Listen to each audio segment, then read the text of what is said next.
et de laisser Eliezer calmement de répondre son micro, sa famille et sa vie. Non, je pense pas que ça soit un dossier politique. J'entends les gens dire un dossier politique, je vois aucune couleur constance. Et là, on a aussi un camarade journaliste. Il ne faut pas les matins tu es pour Moïse, les soirs tu parles de Tshisekedi, on ne sait pas ce que tu as. Les cachots, si ça arrive, on partira. C'est ce que vous devez mettre en tête. Moto andemi qui m'a pas fait qu'on a la mabakou, si on regarde la mabakou, tu vois. On dit que la mabakou est défilé, la mabakou est défilé. Pour aider, tu vois, on n'est pas connu. Pour la mabakou. Je dis à Moïka Sanji tout, je connais Moïka Sanji. J'ai été en Bougimaï plus de 3 fois. J'ai été chez lui ici à ma campagne. Je le connais personnellement. Quand je parle, s'il suivra cette émission, il sait à qui il a affaire. Je suis Israël Montobo, je reste constant. Les gens qui me connaissent savent. Nous avons suffisamment des éléments que nous pouvons mettre à la disposition de la télé pour écraser, pour le rendre nul. Nous pouvons le faire. Alors il est encore grand temps et de laisser Eliezer calmement de répondre son micro, sa famille et sa vie. Non. J'étais d'ailleurs contre quand je vis qu'ils à partir chez le chef de l'État. Le chef de l'État qui est en Zambie a honoré le père de l'indépendance à Zambie. Il devait aussi le faire pour qu'ils comme il en a l'habitude. Mais faire déplacer qu'ils c'est la non-assistance à personne en danger. Il y a les choses à la tête. Il y a les choses à la tête. Puis entre Dieu et Satan, c'est que vous voyez avec ce genre-là. C'est le conflit entre Dieu et Satan. Nous sommes des dieux, ils sont des Satan, ces gens-là. Que vous voyez au pouvoir. Il y a les choses à la tête. Faire le travail. Nous sommes en train d'enquêter. Il y a beaucoup de dossiers sur la nationalité des gens. Il n'y a pas seulement Moïse Katumbi, entre guillemets, Italien, Zambie et le reste. Ce n'est pas seulement Souriano, Moïse et le reste. Il y en a plein.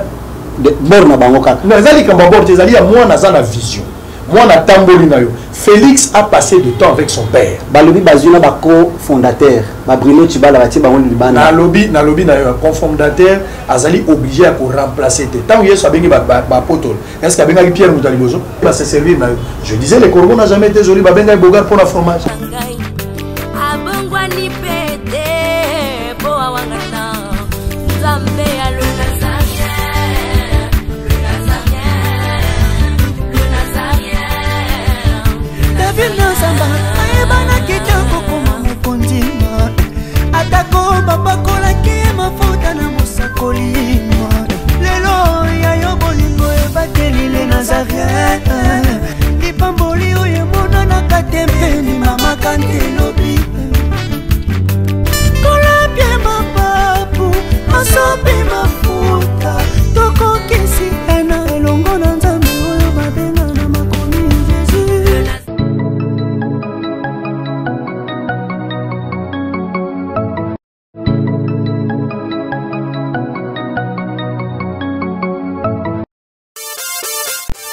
bandeko na ngai ya sika yangoyo lisolo ya solo ya malamu elibino Kaza Penuel esalami mpona bino bandeko bokutami en Europe na mboka mondele yozali na France yozali na Allemagne olingo sunga ndeko no na Angola kobosana te adresse ya sika yango Kaza Penuel tindela ye mosolo carton epesameli bino biloko ebele na talo ya moke tobandi na 100 € tina 450 adresse na biso ezali na Bairo Palanca Kaza numéro 119 ya bino yangoyo agence ya sur kitoko.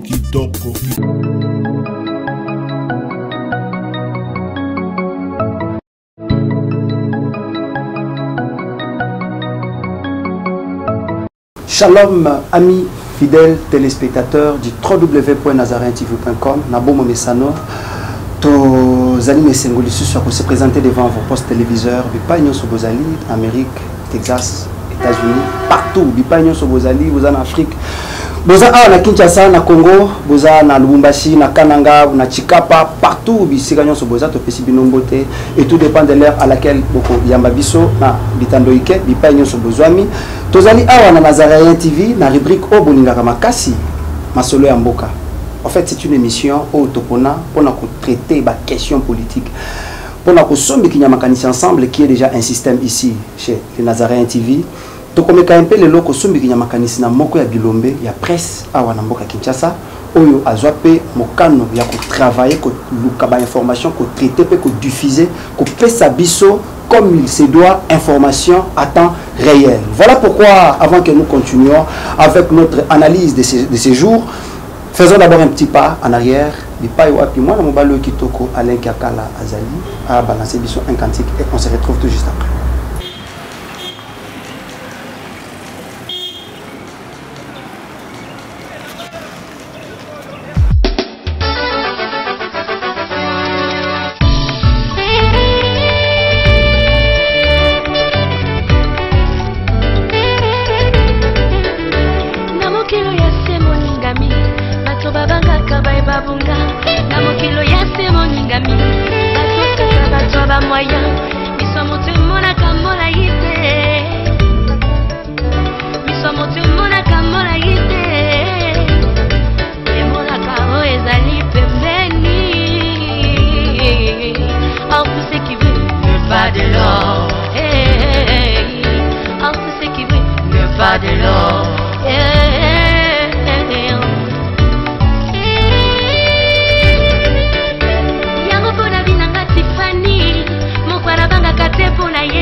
Merci beaucoup, Bandeko Balandi Tobandiete et Bozali et Belé à Kolanda Bisso. Mais sinon, ne zappez pas, restez toujours là branchés puisque ça va chauffer vraiment aujourd'hui sur ce plateau.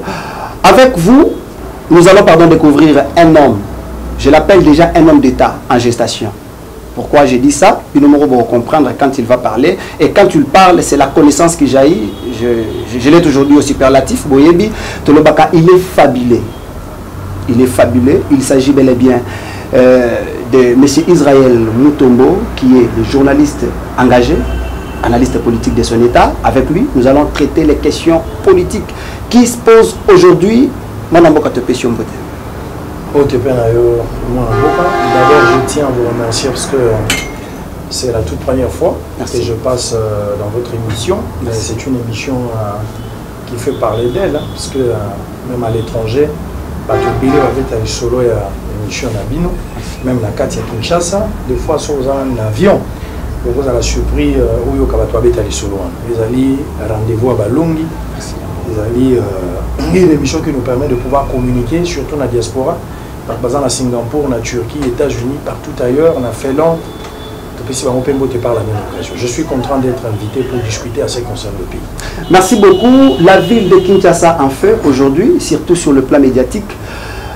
L'information circule, ça ne cesse de circuler puisque ça choque tout le monde. Aujourd'hui, moi, Namboka Eliezer Tamboué, aux arrêts, il y a 5 jours déjà. 3 jours dans le parquet général, au palais de la justice, je dirais. 2 jours, aujourd'hui, deuxième jour, Azali, na prison centrale Yamakala, dans des conditions vraiment exécrables. Au deuxième pavillon, votre analyse par rapport à cela? Je n'ai pas vraiment voulu, par rapport à ce dossier de M. Eliezer Tamboué, mettre un avis là-dessus. Parce qu'il y a le méandre qui entoure cette arrestation, de part et d'autre. Si j'explique beaucoup de choses, je ne serais pas compris, peut-être à la diaspora. Vous savez, chaque parole est une sémence. Tant que tu gagnes une certaine confiance. Eliezer a gagné une certaine confiance de l'opinion, il a travaillé, il a des gens à qui il a déjà sémé beaucoup de choses. Et Batourana Batika, il prend la convaincance Eliezer ou pas. Amener un autre son de cloche aujourd'hui, ça serait déclencher encore une autre guerre. Ça, je ne peux pas. Mais c'est un dossier judiciaire entre Eliezer et M. Ngoïka Sanji autour d'un diamant.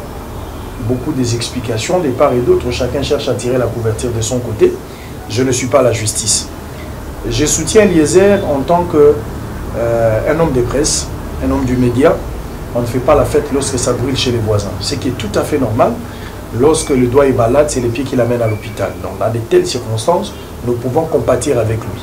Du fait qu'il est dans des conditions infrahumaines au niveau de la prison centrale, il ne faut pas, il faut ne pas avoir un cœur pour ne pas compatir avec lui. Mais en tant qu'humain, je pense que je suis de cœur avec lui. D'ailleurs, je suis en train de m'arranger. J'y étais, mais je vais encore repartir là-bas pour le rendre visite. Question à vous relever, morale, il n'y a aucun bonheur sans peine. Il n'y a pas la terre promise sans passer par le désert. Ça, ce sont les paroles que je pourrais peut-être lui dire en face lorsque nous allons le revoir encore très prochainement, dans les jours qui suivent, selon le programme tous en avant. Mais, dossier par journaliste, il faut que les journalistes soient tribunal. Ça, c'est un élément détail que je vais préciser. Au moins, je ne sais pas comment on a cahier des charges, ça je ne connais pas. Mais on dit que journaliste, la déontologie journalistique, il y a une limite dans ça. Journaliste, ça veut collecter information. Pour qu'ils en recherche information, tant mieux. Mais cette recherche-là, ils ont se caractérisé la collecte d'informations. Au traité en go, au PC en go forme et puis tu diffuses. Alors, Batou Bazan a problème, il y a Diamant. C'est un fait, je n'en entre pas dans le détail, mais prenons sur le plan de la forme. Batou Bazan a problème, il y a Diamant, Bazo réclamé Moutonabango à Kofi Machan, ils amènent ça chez Eliezer. Parce qu'ils ont confiance dans Aura et Eliezer. Si Eliezer prennent la situation, s'il essaye de dire quelque chose, les gouvernements Bakoki Koyoka. C'est un canal aujourd'hui, je ne peux pas négliger Eliezer aujourd'hui. Je reconnais la force d'Eliezer dans le média. Aujourd'hui, si Eliezer parle quelque chose, Batopé Bakoyoka, parce que c'est une émission à une audience populaire. Oui. C'est tout à fait normal. Mais le problème, là où les bas blessent, où moi je trouve inadmissible, c'est lorsque les gens pensent qu'en venant voir Eliezer, c'est comme s'ils sont allés au tribunal. Ok? Ces gens-là n'ont pas saisi le tribunal, on sait que je sache. Bakeniko saisi le tribunal dès pour Bafunda par rapport à Diamant. Mais ils ont voulu juste passer par Eliezer pour communiquer. Et ça droit là-bas, on ne peut pas les empêcher. Mais je pense que ceux qui battent la justice porter plainte contre Ngoïka Sanji, et pour résoudre le problème est belé. Et puis la presse allait assister la famille dans ce sens-là. Mais il paraît que la famille a déjà introduit des plaintes de part et d'autre depuis la province jusqu'à ce jour. Non, mais depuis la province, Eliezer, son émission ne passe pas en Boujimai. Ça, il faut que je vous lise. L'émission d'Eliezer ne passe pas à Katakokombe. Vous voyez, c'est-à-dire, c'était une justice provinciale. Place mais ça n'a pas tenu, nous avons une justice générale. Le parquet général est là. La même famille devrait solliciter un groupe des avocats. Ça pouvait aussi arriver ici à Kinshasa. Le parquet général aujourd'hui qui arrête Eliezer pour l'amener en prison pouvait aussi statuer sur ce dossier et donner une solution par rapport à ça. Donc, les familles qui l'ont sollicité, ils avaient cet enthousiasme qu'ils pouvaient trouver une solution par rapport à Eliezer. Eliezer n'a fait que le travail, il a reçu des gens au bureau qui vont parler, tout ça, et tout s'est bien passé. Mais je pense pas que ça soit un dossier politique. J'entends les gens dire un dossier politique, je vois aucune couleur politique dans ça. Peut-être qu'il y a un problème de contentieux. Dans le passé, Eliezer aurait avoir le problème avec Ngoïka Sanji, ou c'est Ngoïka Sanji, vice versa. C'est peut-être par rapport à ça, il se cherche un peu à régler la situation. Mais dire que c'est une affaire politique, je ne trouve pas de la politique dans ça. Parce qu'il faut savoir que nous sommes des hommes d'État, nous sommes des hommes publics. On a une vie privée, on a une vie publique. Comme je suis là, je suis avec une femme, je tape la femme, ou je viole une femme, ou je fais quelque chose du genre, ça ne devient pas un dossier politique. Je suis un homme public, c'est tout à fait normal lorsque j'ai un problème, le problème là sera connu publiquement. Mais cela ne stipule pas que quand j'ai un problème dans le privé, il faut donner ça une connotation politique. Ok? Cette arrestation n'a rien à voir avec la politique. Eliezer va retrouver son micro, il fera le travail. Nous sommes en train d'exiger d'ailleurs sa libération. Ça, en tant que confrère, je dois le réclamer. Je dis à Ngoïka Sanji tout haut. Je connais Ngoïka Sanji. J'ai été à Mbujimaï plus de 3 fois. J'ai été chez lui ici à ma campagne. Je le connais personnellement. Quand je parle, s'il suivra cette émission, il sait à qui il a affaire. Nous avons suffisamment des éléments que nous pouvons mettre à la disposition de la télé pour écraser, pour le rendre nul. Nous pouvons le faire. Alors il est encore grand temps de diviser l'emploi en deux et de laisser Eliezer calmement de répondre son micro, sa famille et sa vie normale. Vous voyez? Alors nous sommes en train d'attendre ce qui va être prononcé dans 15 jours, c'est que le tribunal pourra fixer, mais nous osons croire qu'il va fixer ça à l'avantage d'Eliezer parce que nous voulons le voir libre, retrouver sa famille. J'aurais appris même que ses enfants ont connu un accident, ça c'est encore quelque chose qui nous choque. Il y a déjà des jours passés. Voilà, donc il faut libérer ces messieurs-là qui retrouvent sa famille, qui retrouvent sa paix. Au-delà de tout ce qu'on peut dire, Eliezer Mabé, Malam, mais écoutez, serpent, mais il a reconnu un caractère valable d'un serpent, c'était la prudence. Soyez prudent comme un serpent. Donc au-delà de Mabé, traiter Eliezer, il a quand même des potentialités, il a aussi du courage, il est quelqu'un qui essaie d'oser là où les autres n'osent pas. Au-delà de tout, Diabo, parce qu'il y a beaucoup de gens qui pensent que c'est un collabo, je laisse à chacun de nous le libre choix de pouvoir juger là-dessus. Mais nous sommes en train de réfléchir autour du problème. Il y a un problème qui est là, il y a vice de procédure. On n'a pas respecté la procédure incarcérale. On devait d'abord envoyer une invitation et les gens appuyent tout bonnement. Sa fuite n'est pas à craindre. C'est un Quinois. À domicile, et là où il habite. Il a aussi une résidence officielle au niveau du bureau. Là, on l'a même arrêté. Mais oui, vous pouvez aller là-bas, déposer une invitation. Au cas où il refusait la première, la deuxième, la troisième, ça peut faire l'objet d'un mandat d'arrêt. Mais prendre Eliezer comme ça en sandwich, vous l'amenez et vous l'incarcérez dans des conditions infrahumaines, ça c'est inadmissible. Et nous allons croire que l'État va revenir, va recadrer les tirs pour essayer d'éclairer l'opinion et laisser Eliezer vivre dans la paix. J'ai été récemment enlevé. Heureusement que cette ce petit souci-là n'a duré que 24 heures. La solution a été trouvée plus vite que possible. Mais je suis en train d'attaquer également le gouverneur, le bourgmestre de la commune de Matete, qui était l'auteur de cet acte inhumain qui m'est arrivé. Donc on en parlera peut-être très prochainement parce que je vais affronter d'une manière juridique et officielle ces dossiers-là. Et on va le broyer. On fera de lui l'objet d'une humiliation extrême. On va le faire. Mais on le libère. Ezanino juste. Problème Ezawapi alors avec Binoba journaliste Bapali Sango. Il y a analyste politique, je dirais. Vous avez un problème, il y a traitement d'information pour nous diffuser ou Ezanini ou juste vous avez une alliance mais déjà de façon que ceux qui ont la télévision ou le lobby bakangio parce qu'on s'est rendu compte que les journalistes vous ont humilié. Non, c'est pas tout le monde. C'est-à-dire dans la vie il faut avoir de la constance. Et là on a aussi un camarade journaliste. Il ne faut pas le matin tu es pour Moïse et le soir tu parles de Tshisekedi, on ne sait pas ce que tu es. Je suis Israël Moutoubou, je reste constant. Les gens qui me connaissent savent. Plus de 14 ans je me bats, je n'ai jamais changé un discours. Je suis Tshisekediste de nature, point final. Comme tu me vois là. Moi je ne suis pas Tshisekediste par rapport au parti de l'UDPS. C'est ça que je voulais C'est un état d'esprit. Moi, le tshisekédisme, c'est un état d'esprit. L'état des droits. La lutte contre les antivaleurs. C'est ça mon combat. C'est tout à fait normal, les conflits entre Dieu et Satan. C'est que vous voyez avec ce genre-là. C'est les conflits entre Dieu et Satan. Nous sommes des dieux, ils sont des satans, ces gens-là. Que vous voyez au pouvoir. C'est ce que vous devez comprendre. On ne va pas s'entendre avec eux parce que nous ne sommes pas... Il n'y a pas un problème contre les individus. Nous avons un problème contre le système, contre les esprits qui animent les gens. C'est là le nœud du problème. La majorité, d'abord, la majorité, tu vas comme minorité. Dans un problème, la bangoté. Dans un problème, il y a un mauvais système, une aventure de mauvais goût. C'est-à-dire, Batumoko, Bobani, Makambuita, Mola Mouté, Nakatia Moko. Congolais, ça, s'il y a ça, les sous Malamouté, Azo de Fali Panaton, Afutarambo, on a pourquoi, Azo de Aboudem, Gouessé, si la Futarambo, on a Malembe, Congolais, a une valeur Namboganaye, et richesse Tatiga, la Mouza à Paris, Foutenaba, Winner, Yangonde Congolais, Tigana.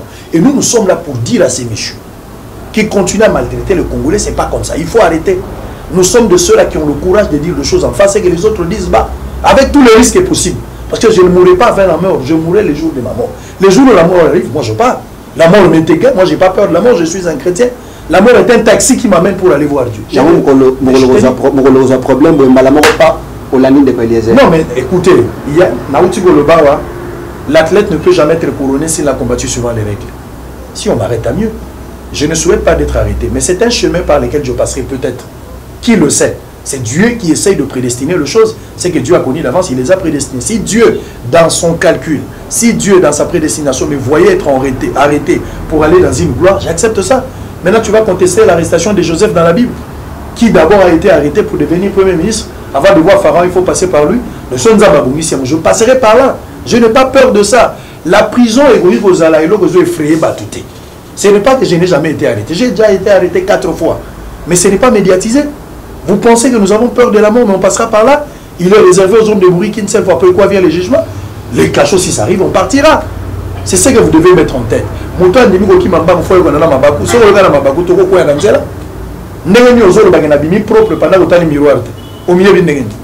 Il y a des conditions sine qua non, il faut passer par là. Donc, au Kangaba journaliste, le conflit que nous avons, notre vérité dérange ces gens-là. Aujourd'hui, avec les histoires de Moïse Katumbi, nous disons la vérité. Non, mais qu'est-ce que vous appelez insulte? C'est une qualification, c'est pas de l'insulte. Qui ne savent pas que moi je suis sombre comme désert. Quand tu me dis je suis, est-ce que tu m'as insulté? Tu m'as rappelé mon temps, monsieur. Lorsque vous voyez un ministre, un premier ministre comme Tchibal, qui vous ment tout au GT à côté de Tshisekedi pendant 36 ans, il pense que rester avec Tshisekedi longtemps c'est un absolu ou c'est une garantie. Une garantie, pardon, pour dire qu'il a été bien formé. Mais Judas a été avec Jésus tout au long de son ministère. Mais c'est lui qui l'a trahi. D'ailleurs, il m'appelle ses confiance, m'appelle ça un des ministères de la finance et à Kalamata tamponne à Jésus. C'était Judas, mais c'est lui qui l'avait trahi. Donc nous ne sommes pas surpris de voir ces messieurs l'a trahi aussi Tshisekedi. Et nous avons le courage de dire clairement à Bruno Tshibala, quand son directeur de cabinet démissionne pour parler de 800 conseillers, lui-même parle de 300. Mais c'est incohérent. Et nous avons le courage de dire à ces gens-là, ce n'est pas comme ça que les gens devaient se battre. Lorsque vous voyez Congo Nyangi, ici au niveau de Kingabwa, ils récupèrent des terrains à maman maraîchère, plus de 5000 dames qui essayent de nourrir leur famille là-bas. Et lui récupère des terrains à la commission, on a quelque chose à offrir à députés. Les députés qui ont échoué sur toute la ligne, les députés touchent 12 500 $. Un pauvre monsieur policier touche 112 000 $. Tous les députés en général, même les DPS. Je parle des députés. Okay. Que ce soit de l'UDPS, que ce soit de la majorité, ils touchent 12 500. Okay. Ils ne méritent pas grand-chose. D'abord, ils ont trahi le peuple, ils n'ont jamais été à la hauteur, mais leur donner encore 12 500, c'est payer ce peuple-là monnaie de singe. Le peuple a été escroqué, avec des discours machiavéliques, avec des discours stériles qui n'aboutiraient absolument à rien. Et quand on y a un type comme ça, dépassé par les événements, pas d'imagination, il se réveille le matin pour dire on a député. Heureusement qu'Obemina est revenu vite à la case du départ pour essayer de rectifier les tirs. Heureusement qu'il bout à la fin. Donc c'est ce genre de choses. Vous pensez qu'il faut vendre à tout le bâté parce que ça va. Tozali koyebi ça va te combattre la policier. Policiers ont continué. Ça c'est ça que nous sommes en train de sensibiliser. Policiers vous avez un seul contrat. Toi tu payes les taxes. Mon salaire policier, mon taxon on appelle civil. Si on veut que la policier sont civil.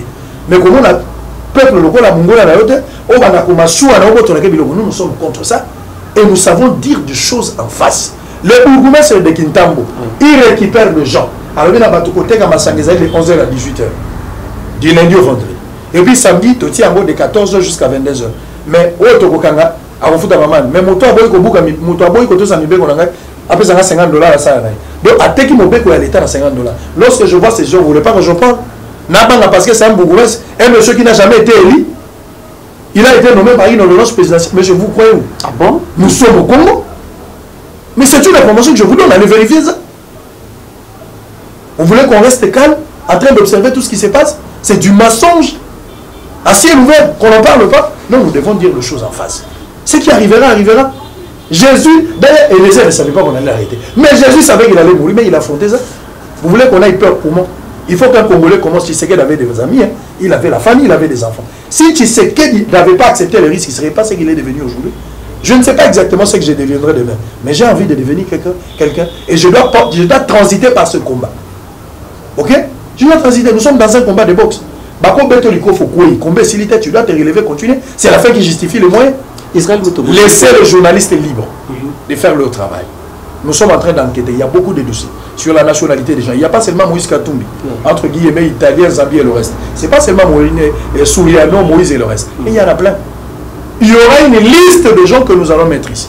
Du sommet jusqu'en bas. Les gens qui n'ont rien à voir avec la nationalité congolaise. Vous avez vu Sami Badibangi, un Belge, Sami Badibangi. Le Premier ministre honoré, c'est un gouvernement à 3 mois. Gouvernement popcorn. Et puis il est parti. Il a menti au vu au-dessus de tout le monde que maternité est gratuite. Bana barobandapé, maman barobota gratuit, et puis bana besoin de traitement est offert. À sali 3 mois, et puis na souka na kitambo pas cousine, na mo babota na kitambo il ramasse 12 personnes. Il a accompli la vision. Mais ça c'est jouer de gens. Ça c'est jouer de gens. À Ben il y a la guerre à Oudjou, les gens mettent tous les. Vous ne voulez pas qu'on parle? Messieurs, nous sommes en train de parler. Nous sommes en train de parler. Lorsqu'un peuple devient incapable de défendre ses intérêts et ses droits, ce peuple-là est mieux pour l'esclavage. Et moi, je ne suis pas un esclave. Je dirais les choses en face. Israël Motomozali, candidat à la députation nationale. Ce qui est important, ce n'est pas d'abord être candidat député. Ce qui est important, c'est être un combattant de la vérité. La lutte contre les antivaleurs. Je ne suis pas obligé de servir seulement pays Nakatia. Perchoir, Nakatia gouvernement. En tant que journaliste, je peux le faire.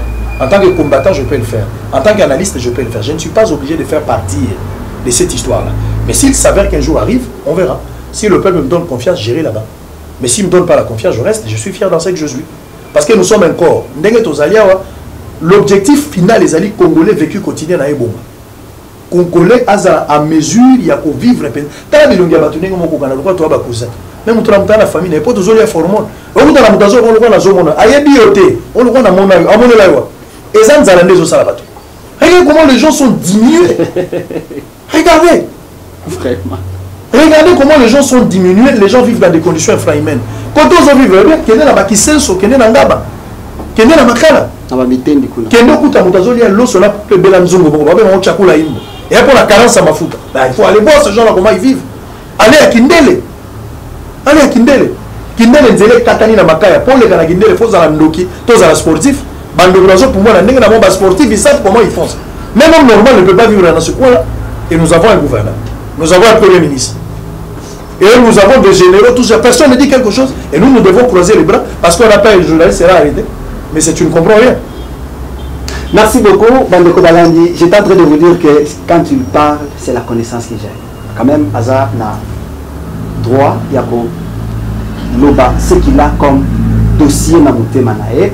Bandeko Balandi, nous sommes toujours là, en train de Somme Kinyamakanisina, Mwanamboka Israël Mutombo, qui est journaliste engagé. Parlons un peu élection à l'IDPS. Maintenant, là, le Sphinx y a limité, remplacé par son fils. Les voix s'élèvent, Balobi, Borna Bango, du père au fils, Yolobini. Non, mais c'est faux, il n'y a pas de débat parce que les débats étaient ouverts et Félix Tshisekedi n'était pas le seul candidat. Parce qu'il y a un processus électoral en interne très clair. On a demandé à tout le monde, tout celui qui se sentait capable de postuler, à postuler. Bachilou Mboubayaki, beaucoup de gens, il y a eu 3-4 candidats qui ont postulé. 2 candidats déjà déposé dans Bango les plus tôt. Pour déposer, c'est un droit. Pour ça, la refus, il n'y a aucune élection, c'est un droit. Au lieu de s'abstenir, il y a droit. Dans l'élection, tu as pour, contre ou bien abstention. C'est un droit. Seul on a désisté à la fin, mais c'est un droit. On a désisté à mon combat, nous sommes dans un combat où le vainqueur est déjà connu. Il y a déjà Félix qui est favori par rapport à Navamo. Seul on a désisté en faveur, a désisté parce qu'il y a mon fraude électorale. Mais a désisté parce qu'il y a mon qui a résisté à Félix, c'était tant mieux l'accompagner. Mais vous voulez quoi?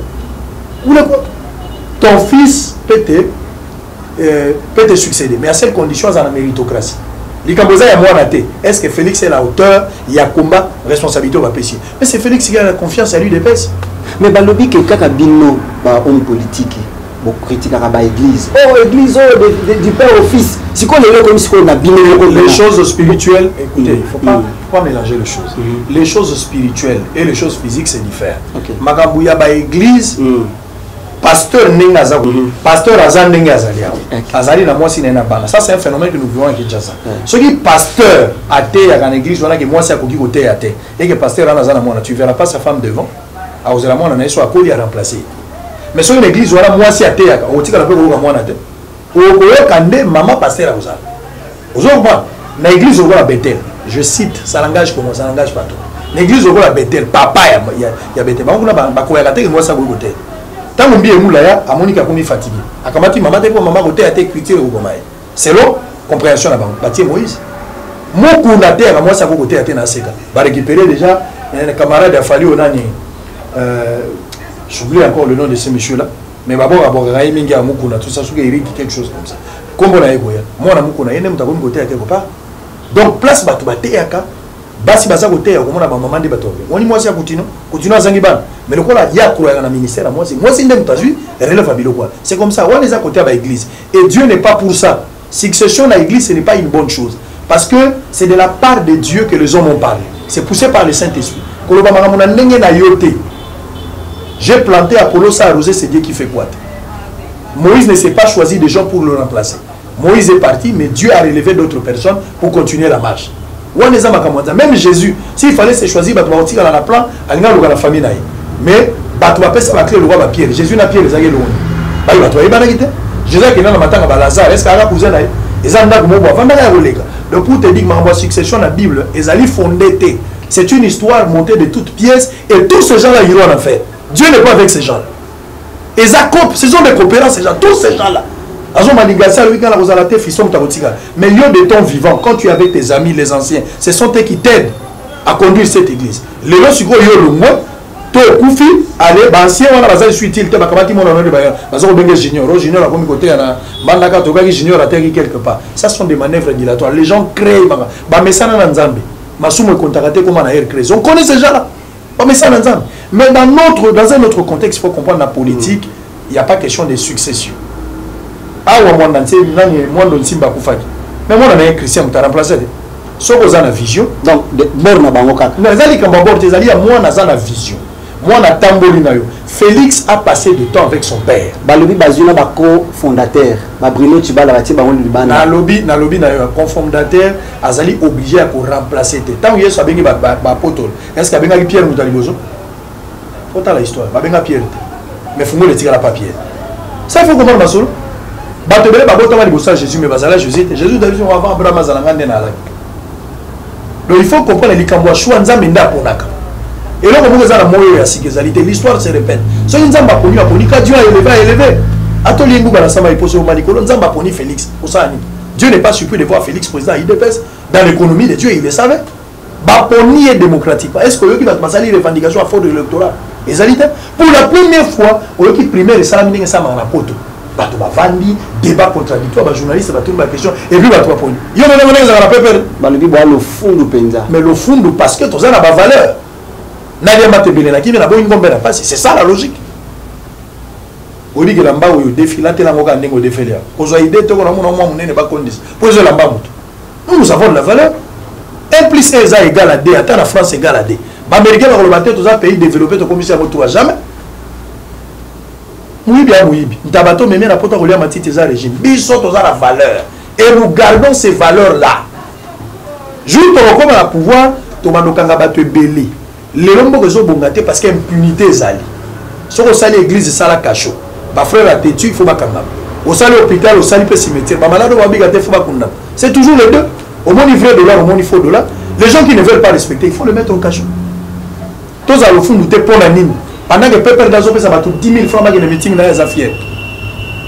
Pendant que Pepper d'Azo, qu'à sonité, il y a des dossiers bidons. Mais il se glorifie dans ça. Vous ne voulez pas qu'on soit fier par rapport à ce que nous avons maintenant. Tout ça, la valeur. Au comme ça, tu as la nationalité du test. On va avoir la nationalité à météo, il faut la moule et le bêta ou pas. Ils ont la nationalité claire. Je n'ai pas fourni un effort pour devenir congolais. Je suis né congolais. Si vous reçoit une opposition pendant qu'il y a ceux qui 5 candidats. Même toi, en 17, déjà préliminaire. Tu vas éliminer. Pendant que rival n'a pas promettre un candidat. Non, tu vas éliminer. Le combat est facile lorsqu'on connaît bien son adversaire. Kabila, Azani. D'abord, Kabila n'est pas candidat. Selon la constitution, Kabila ne va plus se présenter. De la minute, il faut pas que ça me toque. Vous préparez déjà congrès. Dans le lobby, ça dit à Tabasali 10 jours, on a bango ici à Kofi. Au biso au soin de Nanga Bitumba ou Bundasute. Luga est porté Bitumba. L'élection qu'on a monté à Zati. Bilan d'abord, ils n'en parlent pas. Est-ce qu'aujourd'hui ils ont un bilan à défendre clair? Qu'est-ce qu'ils ont fait dans ces pays? Parce que le bilan, même la majorité, il y a un bilan, le lobby qui est là, c'est nani. Bon, on est ceci, Basile. Élection coûte ces salami avant que Boma Bango aussi sa bango carrière. De majorité Baganga Bango Bakoufi et ça va sali congrès et ça va kewa ils n'ont plus la confiance du peuple. Peuple ni na bateau ba fotaka bango Bakomi Golé. Parlou yo no soka tene bazo so na bango na bango. Parlou atiki ba.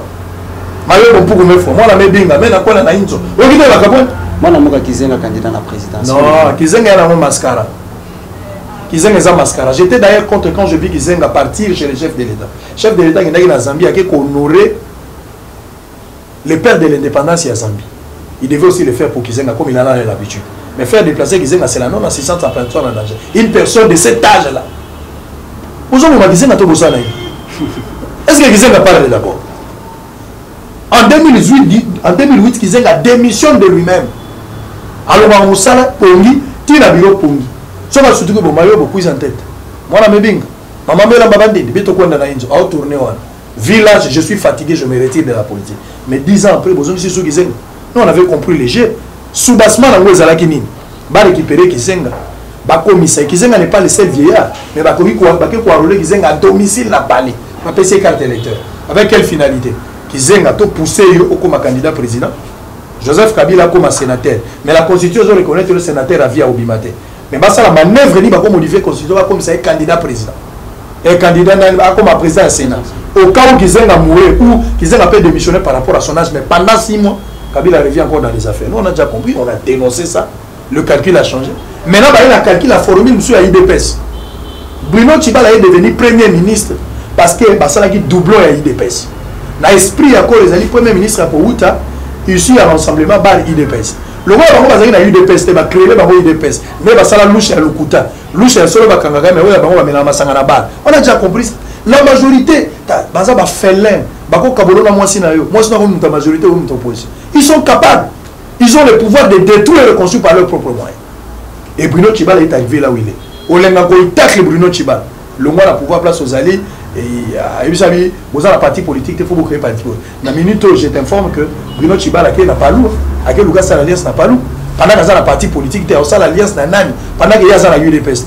Or, poste qu'il y a les UDPS, automatiquement il doit quitter. Si on a le poste vacant, c'est que les candidats valables selon la majorité, il faut à la Félix. Nous on a déjà compris les gens. Maintenant, Bobé, tu as le Lenganko et Maboko. Tu as le Lenganko et Nengenzamba, le bagage, beaucoup de misingate, ma banque et comme sangay. Tu as obligé de Lenganko et le bagage, IDPS existe. Déjà, IDPS, même on n'a pas membre de IDPS. IDPS, oh, oui, vite. IDPS, il y a battu le pouvoir, tu vas battre IDPS. tous les membres ils viennent le fundo penza boza le fundo mais ali parti oyo libité parti oyo esombité parti oyo luki kanyaka te eza parti à peuple ne IDPS ko régner faut ça le fundo obi so lati bien ba biso te ko lati bien mi yebela déjà bilambo lati ezabi bato ba ko mataka eza compliment ba na bino batatu kabiti le problème ezata mayo bon pour me faire non lobite voisin muzuru zo le bate yo monika batatu biso so ki tozu pouvoir les tribalité c'est un pouvoir collégial, un pouvoir humanitaire, un pouvoir patriotique. Donc, un pouvoir, il y a batunios. Pas n'abisso moulou bazate monsoye les zate toujours travailler pour n'amboka. Patriote, point final. Congolais à vivre bien. Batouba en vie malam, oiseau santé malam, batouba qui n'est pas classe. Mais le retour ça, on n'a pas autre chose. Mais pouvoir n'a pas pouvoir l'élo tribalisme et au kabolabiso. Je regrette mon bout, tu as un serpent. Azamabe mes caractéristiques moi to lula le ko la prudence mon bout tout temps azol batata be moko mama be bokonde régionalisme to komi na molelo mais géopolitique elongwe mokongo ke do sala pa ba soyi muswele otana na bandu mais lelo ça so ko sa musala ko sa demande il faut le ba soyi ba mas te bele ba zongi classe o ke ne bobo sali test bien na musala bozui mais jour ba ko ba komba bato o ba ka ramazani rukozizi roro balandani ba ngoni ba ruchuru ba kanyunyimini bango na bango. Ce sont des antivaleurs que nous sommes en train de condamner. Et tout ça pour parler, aux autres penser que il faut pas pour la mafuta, nabanga batou parce qu'il y a la mort ou il y a le cachot. Monsieur, il faut réfléchir. Quand il y a une photo à moi, c'est là-bas. C'est qu'il y a une photo à moi. Merci beaucoup. Ça fait du bien vraiment sur ce plateau. C'est que vous allez malade vraiment que vous nous suivez avec toute assiduité parce que nous sommes là en train de faire l'analyse de tous ces problèmes vraiment qui rongent la société. La République du Congo, tout le pays où ils ont bâti n'a pas valeur, paix, n'a pas loi. Et ceux qui nous doivent y éviter, ils risquent de faire n'importe quoi. Moi, je suis comme une souka, ya masolo na biso, mutuna na biso souka. Ils allaient pour nous envoyer bah, tout bêtement que masolo à élection. Corée du Sud, à Télémi, à Lobby, a péché vraiment proposition par rapport à ma machine à vote. À Lobby, et qu'on risquait et retarder bah élection. Aux pour ton contre analyse. Naïbi élection aux alates. Faut pas tout le bamarambo. Belenga naïbi élection aux alates. Puis c'est tout le bagi. Puis toi on a besoin d'élection. Toi on a besoin de transition sans Kabila. Donc bobo il a besoin d'élection. Non, toi on a besoin d'élection. C'est d'aller dans. Tala. Pour ça l'élection na nanga. C'est nous on est la parti politique. Président na nanga. C'est ce que vous devez savoir. Les histoires sont truquées en avance. Les autres bunda na combat moko boye. Arbitre les autres bunda déjà na batouane. Bon gagner la carte combat on a. Nous ne pouvons pas admettre d'aller dans une élection où ils ont déjà truqué en avant avec ma machine électorale. Toko Tanabilo Kouanate. Kabila, mandat en 2016, tu peux ça qui est une année de plus pour que l'esprit accord à ça. Article pour ça, il y a 2017 au Longoli. Les lois sont sous prolongation il y a une année. Tout ça, une année, tu as en 2018. Papa, Bison n'est pas allé à Macambonabino à l'élection, il y a auto vendre vote et pour ça, la maté. Biso on a besoin de transition sans Kabila. On a ma stratégie. Ma stratégie. Ma stratégie. Moutako ko divulguer stratégie. Moutako bomanda ebi o falo ba 13h. Yo ringana lo bakendenge ni to ko sala pour que to ko attention. So mo ko bino to lembi. Mo lo baka ke le 31 o yo le 31 to ko le 31 finalement. Na lobi na yo. O ebi soko lingi yo komisa mutu na suka. Mutalo kutatika alo ba makambo alo ba déjà. Mutalo kuto yebeka bon place à gérer ko manu. Basenga ki élection en 2016. O ki ba ba ucho bisa mundele. On a besoin de la paix, ça dit son bon côté. Raison en 2016, il y a eu l'élection dans le bon côté. Mais 2 ans plus tard, même si on a une bonne élection, tu as déjà. Tu as bombé pendant 5 ans. Bon, on a 2 ans pour bomber. Nous avons déjà compris. Quand Corneille Nanga vous dit, s'il y a la guerre dans l'Est, tu dois organiser l'élection. Quand Chadar vous dit, je suis en train de voir les élections retardées dans 3-4 mois. Vous pouvez déjà comprendre qu'il n'y aura pas d'élection. Toujours, c'est l'élection. Le pays est occupé. Moi, je veux vivre dans l'occupation. Occupation. Aucune liste à la nationalité étrangère. Bato à double nationalité. Bato à la frontière. Vous avez battu. Bah chauve-souris. Bah combien du sommet en bas. Donc une élection à Bato. Le pays est occupé. Il y a un autre chose Bato est la partie politique ici. Au-delà de toutes les appartenances que vous pouvez avoir dans différents partis politiques, mais l'heure est arrivée, nous devons avoir un parti politique comme le Congo. Comme on est parti Nabiso, nous devons être autour de la valeur. Il est grand temps, nous devons nous réveiller. Botika Kolala. Botika Kolala. Congolais tant aux années 20 ans comme il a 40 ans. Au comme on a 60 ans, aux autres bombanines. Nous sommes là, si nous sommes les reposants à Makasi. Bon, 15 ans, 20 ans, ce qu'on ça là.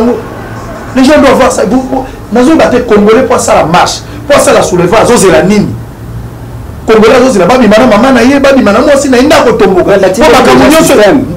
Balobi botinda la bango liboso bino bobenda misi. Baba batu bakufi lelo na aussi. Tozo e baté situation jusqu'à ce jour. Na lobi no boy. Na kati ya guerre nyonso ba bakoyaka. Ba batika la rapé, batika. Na bato batindika ka bango ba. Non, moto batindika moto azali te yali ka mamboka. Ndenge oza bopota mo il faut pas batinda yo. Est-ce que lui que Kulu na Kinshasa? Pour ça la Kulu na marche, il faut pas ça la yolette. Est-ce que yo éviter que lipe mataki? Pour le melalipa, est-ce qu'il faut pas ça l'hommage? Est-ce que yo éviter le dollar na 160 que Chibala konsaki bato? Qui a profuta bato na 90 na soki na 140 dollars et kokita ya vana na tisike na zo ba kisi nganga nyoso. Est-ce qu'il tient? Pour aux hommes rien ne marche. Mais pour revendiquer par rapport à ça, est-ce qu'il te faut quoi? Vous devez avoir le courage de dire non. Vous devez avoir le courage d'affronter les choses. Si vous n'avez pas le courage, tant mieux. C'est ça que je vous dis. Donc il ne faut pas forcément être mouillé pour savoir qu'il pleut. Même à travers la fenêtre, tu le sauras. Peuple et pour dire les choses, il faut avoir le courage. Parce que là-bas, tu as yoté. Si tu as un parti politique, ils ont mort. Ils ont bombé bateau. Les jeunes parti politique sont contre mon côté. Ils sont à tel parti. Ils ont un dossier. Ils ont un dossier. Les jeunes doivent se lever. L'avenir est en boca et taliban. Total ni classe, total ni total na quel mon classe. Quel mon zaka? Relève ça. Total ni dans la classe. On doit toujours continuer à dire ces gens-là. Toi, tu ne peux pas diriger. Fini ma député, papa moi mon colo na bumo na bobi d'abord azaka nganga. Alors tu as sapato difficilement ma colo vimba le goutte, il y a des fois à la député. Est-ce que vous avez député? Yo vous a président de la République? Vous avez la masse à l'autre président de la République, ça mon colo na yi. Vous avez la moto d'abord le jeu banaté bazo ko ba document hôtel nani ya monsieur na ya kala bon ya maternité ça vous banaté. Mutabo tsara ko mona ina. Est-ce que batuno so batanga na Congo ba congolais, ba burundais batanga, ba ougandais batanga, ba rwandais batanga. De la nationalité. Ce que tu as la Congo, la exhibition, mais c'est la de changer. Je parle de Moïse Katumbi. Ça, je vous dis. Est-ce qu'on reçoit masse à Yoté? À combien de députés? Je peux devenir le ministre de la Justice. Je peux diriger le gouvernement. Je peux devenir président de la République. Vous pensez que je n'ai pas ces compétences? Bah ouais, par contre, le ministre et le reste, bah là, dans le cimetière. Ils ont des compétences que nous n'avons pas. Nous avons été à l'université, on a étudié, et on a dirigé les structures où il est la base. Et nous avons un combat noble, par rapport aux autres. Fini bilo va servir tous les corbeaux n'a jamais été joli. Bagel bazo loué bilo kwa bakiti. Ba pesi bino 3000 francs oui va se servir. Je disais les corbeaux n'a jamais été joli. Ba benga bogar pour la fromage. Les jeunes doivent se réveiller. Le pays nous appartient. Kobanga mutute le peuple a ses droits et ses devoirs. Malheur pour le Congolais ayebi ba devoir n'est pas droit na été. A fouta la taxe, a fouti snel, a fouti courant. Mai. Congolais on la courant 8 jours, mais on peut se facture il y a 1 mois. Azo fouta moulili à 22 jours. Pourquoi il paye ça? Pourquoi il ne veut pas revendiquer? Pourquoi le Congolais ne peut pas le faire? Vous devez être en mesure de dire non. Il ne faut pas être esclave d'opinion. Ça, je vous dis. Ne suivez pas les manœuvres et le président de la République a besoin d'une affection. Comme ça, le président va péder. Est-ce que le président a besoin d'affection? Merci beaucoup, Manego Balande. Mon amour à Israël, le Basuka, tu as commis vraiment à l'émission Nabiso. Pambate. To beti li solo na ndenge et bongisama kinelo de Lobasuka na Balandia Nazaréen TV au Bazolando pour la première fois par rapport à l'émission. Non mais Maoyo bah ebi musalo to sala diaspora je n'ai pas peut-être je peux saluer mon conseiller personnel Bertrand Nawele mais dans la collège il y a un conseiller Alban azolanda na Rome na pesi pe mbote pas à conseiller na tenda wele pas na Canada. Vous allez ébélé. Na Finlande, na conseiller, na Allemagne, na conseiller, na collège, na conseiller avant na Lobaboué. Il faut le consulter, il faut qu'il te dise ce que tu dois dire. Par rapport à ce que toi tu penses, les Cambo Bamonibo, les âmes salama. Parce que tu dois être entouré des hommes sages, capables. Et je suis fier de travailler avec de telles personnes. Et vous allez ébélé na quoi autant la binote. Sur la bina koka na quoi autant gâté. Donc vous allez ébélé ba Nicolas Mundala, vous allez ébélé beaucoup de rabiso Mikolonios par rapport à Moussalo tout ça vous savez. Nous vous saluons la Nazaréen Ango Yobolandango. Les assises na bango tisiko na moni na mabe na ngote so na moni mabe na olo mais tisiko na moni mabe. J'ai un numéro de téléphone par lequel les gens de fois peuvent m'appeler mais plus sur WhatsApp que les appels normaux. Plus 243 81 355 26 32. Écrivez-moi par WhatsApp si vous avez besoin peut-être certaines précisions, ça me fera du bien. Pour na Eliezer bozala na kimia na lobi boy mutata boyoka na été mais ceux qui a koufeli to azana pasi il faut nano ko bomba mabe na bino au Lukanano, au Somba Likambu Yandeko na quoi certains Congolais, soit pas aux zipa sanitaires moninga na polo bipé ko komela. Donc, Eliezer n'a pas compatir, je vais encore aller le voir. Bobo de la paix pour naïe, ils ont place pour les alliés durs à s'en sortir dans la place. Au-delà, il y a pas raison. Beaucoup de personnes au labo, les âgés à la majorité, ça, je n'ai pas de problème. Mais néanmoins, le gars la Koufi, le gars la ju, pardon, insérer problème, nous devons compatir avec lui. Moïka Sanji, je vous mets en garde. Ça, c'est moi qui vous dis. Je vous mets en garde. Prenez toutes les dispositions pour retirer votre plainte et laisser les airs vivre en paix. Nous sommes en train d'attendre. Pour le reste, que Dieu vous bénisse. Dieu voulant, on va se retrouver encore pour d'autres questions politiques à la prochaine. Et voilà. Merci beaucoup, Bandeko Balandi. Nabanziete, vous alliez belé, Yakolanda Bisso. Vous nous avez vraiment suivi. Vous avez suivi la personne à qui nous avions affaire aujourd'hui. C'était vraiment votre émission, Masolo Yamboka, Toyambela Kibinomo Namboka, Israël Mutombo, Wazali, journaliste engagé, analyste politique. Tomeka qui est un peu comme qui nous ensemble sur les problèmes vraiment où ils ont troublé le peuple congolais. Ayanoli, Naba question Nabino, Pambate, Azalipe Moussali. Vous lui avez lui-même suivi, à lobby, apprécié conseil, apprécié analyse face aux problèmes. Merci beaucoup. Alors, je dis déjà merci à mon coach, notre sphinx, il y a Nazaréen. Il s'agit bel et bien de Madame Tiffany Mokwa. Tiffany Mokwa. Bino kwa la sphinx na bino ya bino. Akufa déjà mais ya biso zana na bomba. Non, pas mes autres. Mais vous comparez Tshisekedi na yete, Tshisekedi na kala. Ya Nazaréen. Tshisekedi na kala. Tshisekedi na kala. Mais na makanisi. Donc Tiffany Kombo nonde leki munene par rapport na yo. Moko. Kombo nonde leki munene, c'est-à-dire ba bazo linga yo pe bongo. Ma concerne na pe chez Mbote place aux Ali. Nzamba Sulayo, Moussalo et Kedemoune, et c'est tendre, Bayo, Kalisolo, Bandi, Malikambo. Na commission, un invité permanent. C'est-à-dire ceux qui ont besoin d'aller bien, que je suis tellement occupé, mais je vais quand même disposer mon temps pour venir parler. En tout cas, je te soutiens dans le combat, ce n'est pas facile, mais c'est une dame qui se bat. Et puis, il y a tout. D'abord, il va faire Tiffany. Tiffany Mokwa. Tiffany Mokwa, la princesse. La princesse. Ok. Bon, bah, c'est sous princesse. Azala député à Parlement Céleste. Il y a bien de Marambomoki, député à Parlement Céleste. Bon, on a bien dit la préférée du maréchal. Merci beaucoup, la préférée du maréchal, Madame Tiffany Mokwa. Merci également à Alain Kakala, les garçons mignons. Merci à Valos Peli. Merci également à tous nos internautes. Prophète Placide, nous vous saluons aussi. Et tous les internautes qui nous suivent partout dans le monde. L'émission, vraiment, tend déjà à sa fin, mais nous avons une surprise à vous. Je n'aime pas des surprises. Non, des surprises. En tout cas, c'est une surprise. Bon, la première des choses, il y a déjà au lobby invité permanent, il y a Nazaréen, mais comme à la coutume. Ah, déjà, il y a Mokolo, le livre d'or, il y a Nazaréen, et que vous avez vraiment honneur pour Nabiso. Non, mais ça dit sous basse page juridique, on a évité. Comment je vais signer? Je dirais c'est sous l'impulsion de Madame Tiffany Mokwa, la princesse. Nous avons toujours honoré. Éminent invité Nabiso, dire juste écrire un mot, votre plume, livre d'or, il y a Nazaréen, et que ça Nabiso vraiment bien. Il faut l'écrire en français ou en lingala? En lingala et en français, mais tout dépendra vraiment de.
Moi c'est écrit. Mais non, je n'ai pas écrit grand chose.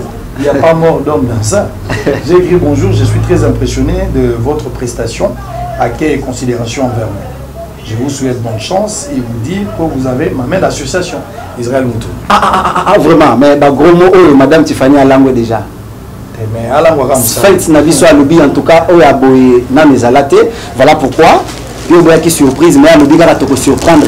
Cadeau à Madame Tiffany Mokwa, Nanzele à Nazaréen. À lobby, comme c'est la première fois, on dit quand même qu'il y a une invitation à Nabiso. Ça c'est trop. Cadeau na Yangwana. Ça c'est trop, mais au tout niveau taïté. Même si vous m'avez monnaie.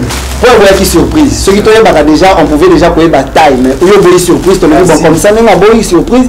Tu as bien avisé que Kuna bazala trop capricieux, na ba maramunyoso. Surprise bobo finalement. Merci beaucoup, nous sommes très contents. Merci pour le cadeau. Je suis encore très impressionné. Je sais le bagage auquel on a pêché au verre à maille comme ma femme battait laisser des bénédictions. Amen. Où est l'équipe verre à maille. Amen. Vous êtes allés au-delà de ça. Et derrière chaque sacrifice, il y a une bénédiction. Je crois de tout mon cœur que Dieu donnera une bénédiction par rapport à cet acte. Merci beaucoup. On se retrouve au prochain numéro. Bye bye. Naolia bakiti na ba mesa. Ah. Atanya ukondoko. Na mona yo. Na chayo na mwamba. La minito na kata bena katika tasaka fufu. Oui. Allô, est-ce que tu bonjour. Boni. Et l'autre côté, et puis qu'il y a mon bureau à travailler tes micros. Donc dès que tu as un galère na niveau 0. Tout ça là boy.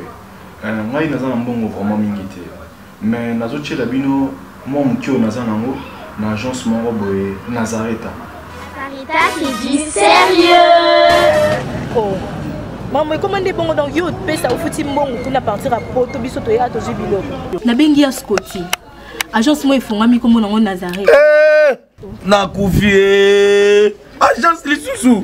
Naka sa su mulongo kuna. Pour nous là susu. Kuna eza mambo mulongo te. Ye si afuti mbongo kuna partir à Poto biso tozo ke ko récupérer biloko oli. Ah tika boyeko. Yeso mona makamba bongo na monte. Bat papa si mbongo kuna biloko ke récupérer biloko oli na agence. Ezalaka. Mais yango bandi. Maman. Dès qu'il nanga yebisi ngai mena ndimite. Na lingi na mona ki mona beso. Po likamba boye. Na monte na ne salamate. Maman yebisa ngai. Bapesi mbongo kuna biso to récupérer biloko kolia awa. Ya solo boutique Nazareta, ezali boutique où ezali à distribution ya produits alimentaires. Ah! Na sali poto sunga bandeko oyo même ba oyo bazana na peu de ressources comme na boyete bandeko bazana niveau à Kinshasa même avec un petit rien. Donc à partir à $10, $15. Donc si on a un bon côté, nous devons na poto ko sunga yo a ozuka biloko kolia. Eh maman Nazareta nzamba pambola ya bakise mikole belé awa na sena mokili. Et bon awa tozawa poto yeba adresse awa. La boutique Nazareta est ici à Kubungate, toza sur avenue Monkoto numéro 1, direction Elengesa. Face à face na église catholique Saint-Vincent. Ah, direction Elengesa, Monkoto numéro 1, à face à l'église catholique Ah, c'est ça, d'accord. Bon numéro de téléphone, vous avez monté déjà, vous avez on a 3 numéros pour Paris, vous avez un numéro pour la Suisse, vous avez un numéro pour la Suisse. Ah non, non, non, non, non, non. Nazareta nous allons la Congo Sili. Julia, nous allons la Kangisa qui a foufou. Eh, ya modé, yo bandi kana foufou. Oui, pour la Nazareta, tu as un système en bimbi, dans Bongo Shingo. Bon, ok. Vous allez Silio. Ça qui dit sérieux.